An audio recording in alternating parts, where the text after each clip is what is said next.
Assalamualaikum warahmatullahi wabarakatuh. Perkenalkan, nama saya Zainul Amrihan dengan NIM D1A021649 dari mahasiswa Fakultas Hukum mata kuliah Hukum Acara Mahkamah Konstitusi. Di sini saya akan menjelaskan materi perkuliahan Hukum Acara MK dari awal perkuliahan sampai UTS. Baik, apa itu Hukum Mahkamah Konstitusi? Yaitu Hukum Mahkamah Konstitusi adalah suatu lembaga negara yang melakukan kekuasaan kehakiman yang merdeka untuk menyelenggarakan pengadilan guna menegakkan keadilan yang didirikan pada 13 Agustus 2003. Kemudian, Mahkamah Konstitusi berwenang mengadili pada tingkat pertama dan telah diakui putusannya bersifat final, yaitu ada 4 putusan.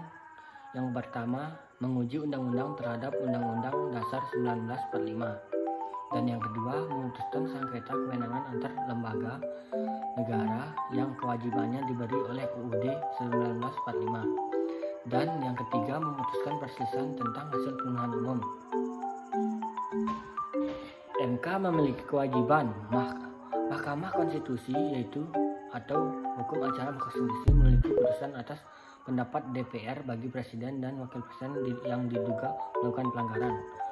Terdapat karakteristik peradilan MK yaitu dasar hukum yang digunakan dalam proses peradilan baik oleh substansi perkara maupun hukum acara dalam konstitusi itu sendiri yang yaitu terdapat dalam Undang-Undang Dasar 1945.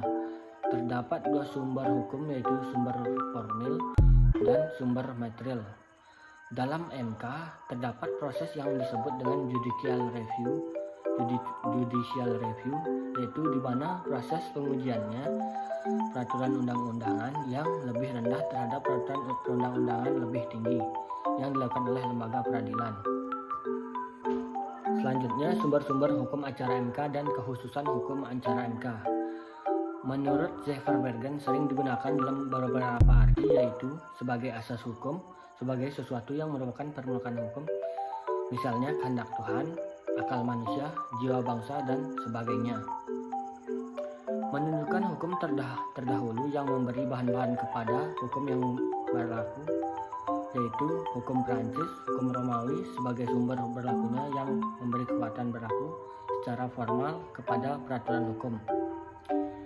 Sebagai sumber hukum, dari mana kita dapat mengenal hukum, misalnya dokumen undang-undang, lontar, batu bertulis, dan sebagainya. Karakteristik khusus peradilan hukum acara MK yaitu sesuai dengan sifat perkara yang termasuk dalam wewenang peradilan MK. Terdapat karakteristik khusus peradilan MK yang berbeda dengan peradilan yang lain.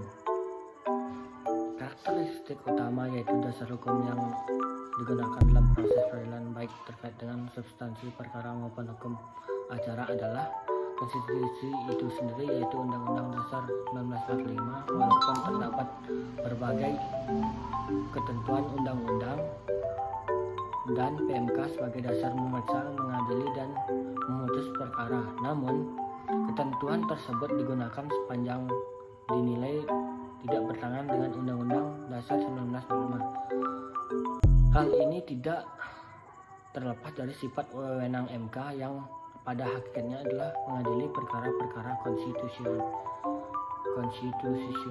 Terdapat wewenang dan kewajiban MK. Yang pertama, menguji undang-undang terhadap Undang-Undang Dasar. Yang kedua, memutus sengketa kewenangan elan yang kewenangannya diberikan oleh Undang-Undang Dasar. Yang ketiga, memutus pembubaran partai politik. Yang keempat, memutus perselisihan arti pemilu. Dan yang kelima, memberi putusan atas pendapat DPR mengenai dugaan pelanggaran hukum oleh Presiden dan Wakil Presiden sesuai pasal 24C ayat 1 dan ayat 2 Undang-Undang Dasar 1945. Selanjutnya, struktur dan mekanisme kerja hukum acara MK.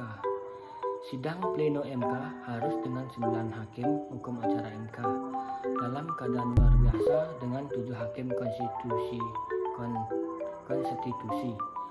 Panel hakim sekurang-kurangnya 3 hakim konstitusi untuk melakukan pemeriksaan dan hasilnya dibahas dalam sidang pleno Dewan Etik, menjaga dan menekan kehormatan, keluhuran, martabat, dan kode etik hakim. Selanjutnya ada jenis-jenis dan sifat persidangan, yaitu ada 4. Yang pertama yaitu pemeriksaan pendahuluan, yang kedua pemeriksaan persidangan, dan yang ketiga rapat permusyawaratan hakim, dan yang keempat pengucapan putusan.